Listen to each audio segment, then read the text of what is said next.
What's going on, traders? Few things to talk about. Before we start, like, subscribe, comment your thoughts below. Let's get into the video. So first things first, I want to let you guys know that in the description below, there will be 2 discount codes for the 4th of July. All right, so there will be a 50% off discount code for the monthly subscription for our Discord, and then there will be a 30% off discount code for our lifetime subscription. This will start today all the way to July 7th.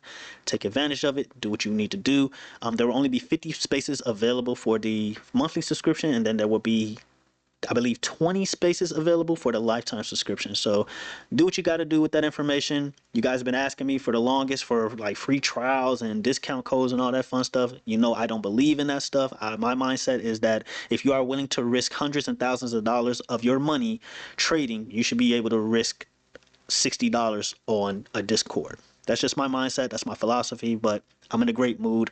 I want everyone to enjoy their 4th of July week, so it's only right that I pay you guys back for supporting me this long. All right, so let's get into it. All right, so if we are looking at the Discord, interesting enough, our Discord bot alerted to us that institutions are in VIX calls, specifically VIX 22 strike calls for July 16th. But not only that, if we scroll down, we also see that institutions are in 39 strike calls for August 20th, 2025. Now, this is a little bit unreasonable, in my opinion, at least for the short term. So I think it's best that we focus on the 22 strike calls. And this is not me saying, you know, go full-blown bearish or anything like that. It's just something I want you guys to keep in the back of your mind. Now, for those of you who are new to this channel, I want you guys to know that this is not just random AI or anything like that. Our Discord bot alerts us anything unusual that's happening on the options chain or order flow, whatever you want to call it. Okay, so I want to make that clear. It's not some bot that's just looking at charts and it's like, oh, VIX looks bullish, let's go. All right, so I want to make that clear. All right, so first things first, before we, get all bearish or anything, just off this, just off these screenshots here, if we're looking at the SPY, I do believe that there is potential for more upside. So there's 2 things we do know when it comes to the SPY, triple Qs, so on and so forth. One thing we know is that short weeks historically are bullish, right? Short weeks, 4-day weeks, 4-day trading weeks, 3-day trading weeks, historically they are bullish more often than not. Another thing we do know is that anytime the market makes new highs, historically it continues in that direction, okay, for quite some time. So it's very much possible that the SPY can head higher. And right now, if we are looking to go higher, I'm looking at a target of about 620. Now, in our last video, if we look at the weekly time frame, we did talk about a potential top. Now, for those of you who are new to this channel, it wasn't me saying the top is in or anything like that. It was pretty much me giving you guys an idea on where we could top out at, which is about 630, 635 on the SPY, assuming that we continue towards the upside. Now, if we, reject to the downside and create more space, maybe we consolidate and create more space, then obviously we can head a lot higher than 630. But if we're being humble, if we're lowballing it, I would say we can head as high as 620. If we're being greedy, we're being optimistic, I would say we can head as high as this trend line of 630. Now, if we zoom out, just like we talked about in the last video, we see that we rejected here. We played games here, but ultimately we ended up rejecting here. Here, we ended up forming a double top. You got a top here, and then your neckline was at around 575. And then we got that tariff news. We ended up breaking the neckline. We broke down, made new lows here. And now we're heading back towards the upside. And I would say that we closed last week really, really strong. So it's very much possible that we continue in this direction and possibly hit this trend line, if not hit 620. All right. But there are a few things we want to pay attention to here, and one thing we want to pay attention to if we're talking about short term is the 4-hour. Okay, so if we look at the 4-hour, we ended Friday, I wouldn't say we ended Friday, but we started Friday on some type of hangman pattern. Okay, so Friday morning we started on a hangman pattern, and then we pretty much closed the day bearish. Now, are we going to head lower? I think it's very much possible that we do head lower. Right now, I'm looking at a target of about 608, 607. Can we head lower than that? Absolutely. And in order for us to determine how much lower we can go if we manage to get towards those levels, and specifically 608, 607 range, we have to look at the daily time frame, because if we manage to get below these guys right here, all right, let's mark it out for you, those of you who need your bifocals and 50 plus older people. But if we manage to, zoom out and look here, if we get in the range of these guys here, then I would be very cautious on being bullish. All right, be very, very careful being bullish within this range here, because once you get in the territory of these guys here, that's where it gets a little bit scary. I wouldn't, get full blown bearish, but I would just say be very cautious within this range here. Now, once you get below 608, right? 608 is one of our key levels here. If you manage to get below 608, then you're within the range of these guys right here. Like you see bearish candle, bearish candle, bearish candle, like nothing but bearish territory here. So you don't want to get within the range of these guys below 608, 607 range, okay? So definitely be careful here. Not only that, but if you zoom out further, you look further to the left, you see there's a lot of turbulence here. So once we get within this range, it's going to be pretty hard to break back out towards the upside unless we get, immaculate news or something like that. So for now, I would say it's very much possible that we at least hit 620 on the SPY. Maybe we gap up tomorrow. I don't know. Historically, again, short weeks are bullish. But for now, looking at the 4-hour time frame, I would say be very, very careful here. Okay, 610 is our next target. After 610, you're looking at 608. From there, you're looking at 605, and then 605, 604, 605 is your psych level. And then once you get below 605, I would say you're heading towards that gap fill all the way. I believe it's at 600. Yeah, 600, there is a gap fill. So just be careful, guys. Me personally, I'm waiting 30 minutes into open. You do what you want, but ultimately I'm going to wait 30 minutes to open, see how the market digests any new news we get. You see tariffs are popping back up again, or talks of tariffs are popping up back again. So you want to be careful here heading into Monday, all right? Again, I'm going to wait 30 minutes to open before I start going crazy on trades or anything like that. You do what you want. All right, so that's what we're looking at when it comes to downside and even potentially upside when it comes to the SPY. Right now, I would argue that we're in price discovery mode, but if you want to head higher, obviously you need to break above these guys right here at around 616. We'll say 617 to be safe. So when you're looking at the triple Qs, pretty much the same thing on the triple Qs. You look at the 4-hour time frame, and the hangman pattern is pretty obvious here on the triple Qs. You have a nice hangman pattern here, so it's very much possible that we head lower. Your first target is 544. All right, 544. We saw in the past that we had a very hard time breaking above 544 on the triple Qs. From there, you're looking at about 542, and then from there, your main target is 540. As long as you hold above 540, 539 range, I would say you're pretty safe. But if you manage to give that up, then obviously you're going to probably head towards your next cycle level of 535. If we look at the weekly time frame, you closed really, really strong. Okay, you closed really strong here on the weekly time frame. So it's going to be tough. All right, it's going to be a very interesting upcoming week. All right, if you look at let's actually look at the daily time frame, see if we missed anything. So the daily time frame, you pretty much closed on this doji pattern.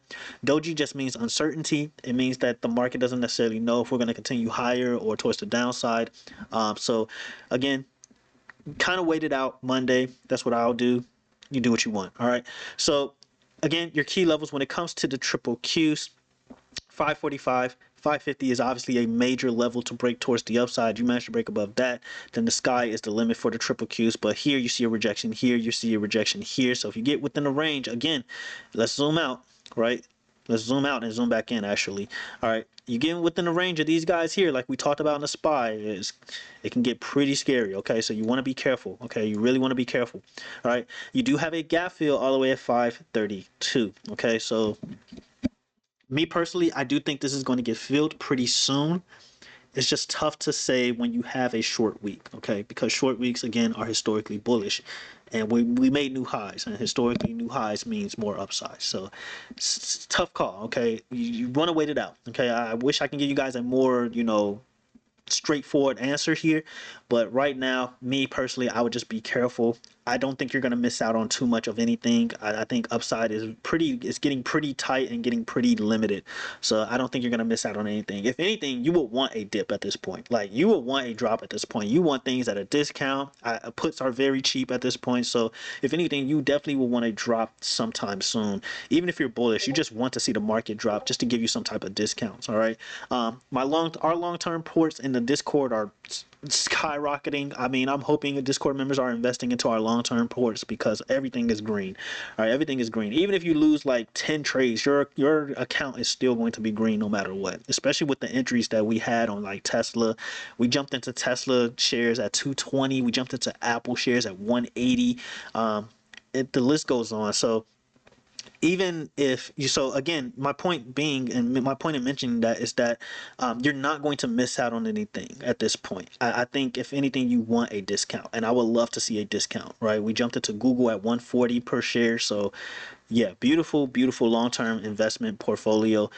So even if you lose the next 10 trades, your portfolio is magical right now. So that's what I'm looking at for the triple Qs. Now let's look at the VIX. So when it comes to the VIX, you are in a very interesting spot here. All right, so this is why it's kind of a tug of war. So one thing I warned you guys about when it comes to the VIX is being between 17 and 16. Can it head lower? Absolutely. I imagine if it wants to head lower, it can head as low as 14. Historically, once you get as low as 14, at least for the past year, I would say, like literally the past year, and I'm not just saying this year, I mean like a whole 12 months back, when the VIX gets as low as 15, 14, you historically spike. Okay, you historically spike back towards the upside. All right, the VIX makes a new rule every year. Like so this year or the beginning of this year, it got as low as 12 and then it'll spike. And every time it got as low as 12, it'll spike back towards the upside. It seems like this year, kind of changing it up. The end of that year, end of 2024, I should say, it changed the rules around. It said 14, 15 is the key levels here to spike back towards the upside. Now we're looking at about 16 and 17. So you want to be careful here. You're also seeing that we bounced off this trend in the past. You bounced here, you bounced here, you're bouncing here, and you kind of closed, or I would say you kind of made some type of doji here. So it's very much possible that the VIX spikes towards the upside. And if we're talking about those 22 strike calls that I just showed you in the Discord, you're looking at this gap fill here at around 20. Okay, so very much possible the VIX does this. 22 is going to be tough in my opinion, right? Because you're trying to break past these guys. All right. Now, if we're looking at those 39 strike calls, that's where you're talking about like all the way up here. Okay, all the way up here. So let's look at the weekly time frame. So if the VIX gets up here where these guys are, then I think the market's just gonna rally all over again. So yeah, let me make that clear. All right. Obviously, the VIX does. The market does inverse of the VIX. So what I'm saying is, once the VIX gets up here, and obviously the market tanks, crashes, corrects, whatever, right? Then the market is probably going to recover from this point. Okay, probably going to recover from this point because I don't see a world where the VIX just like breaks above these cocaine bears here, these psychopaths. All right, I don't see that happening. All right, if anything, the VIX just does one of these, knocks this out. Boom. All right. So that's what I'm looking at for the VIX, guys. Point being here, in conclusion, it's a pretty short video, right? In conclusion, be careful. All right. Just wait 30 minutes until open. That's just me. Do what you want, right? But you really want to be careful heading into Monday. Again, historically, short weeks are bullish. But in my opinion, I don't think it hurts to wait. I really don't. I think upside is getting very limited. I don't think you're going to miss out on too much of anything from this point on, right? I mean, if you look at Nvidia, can Nvidia head higher? Sure. If you want to look at a top for Nvidia, maybe 170. Let's say the SPY does head towards 630s. I think Nvidia can head towards the top of this rising wedge pattern before heading back towards the downside. All right. So again, in conclusion, let's say this week ends up being bullish, right? Let's say Nvidia hits that 170 target. Let's say SPY hits about 620, between 620 and 630. I do imagine that after this week, you're probably going to see some type of drop in the market. Okay, that's just my opinion. You guys do what you want. We know that tariffs are going to be back online or potentially be back online. We know that Donald Trump keeps switching his, whole plan or whatever. We know they're supposed to be back online July 9th. Feel free to correct me if I'm wrong on that. But we know July, a lot of things are going to be unpaused, right? Or supposed to be unpaused. So it's very much possible that this week, if we continue towards the upside, could be the last week we see some upside for just a little bit. Okay, we'll see. Other than that, that's all I really have for this video, guys. Let me know what you think in the comments below. Again, take advantage of those discount codes. They will be in the description below and the pinned comment below. Enjoy your 4th of July week. Videos will probably be limited this week, so I want you guys to enjoy your holiday more than anything. Do not let trading stress you out. There's always going to be opportunities to trade. The market is always ready to give you money. It doesn't like giving you money, but it's always ready to give you money. So again, let me know what you guys think in the comments below. Until the next video, traders, have a good one.